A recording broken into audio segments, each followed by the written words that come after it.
Hello guys, good afternoon. Papunta tayo ngayon dito sa Balon. Ito ay part po ito ng aming lugar na kung tawagin ay Barangay Aninuwal.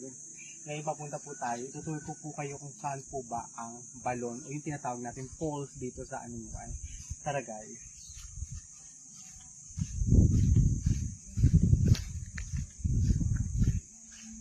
Maraming mga tao. Wala naman ano. Yan. Papunta po tayo sa Balon, sa falls na tinatawag. Tingnan niyo po guys, no? Tabi-tabi po, ayan. So, ang ganda, no? Ayan. So, tingnan natin mga panahon ng pandemic na sikat yung punong ito. Dito sa barangay namin, sa Ningway, malapit po sa ilog, meron tinatawag din po tayong fig tree. Yung tinatawag natin tibig sa Tagalog. Ito po siya, oh. Ayan, ang dami. Dito pala talaga may tibig din pala dito. Ayan.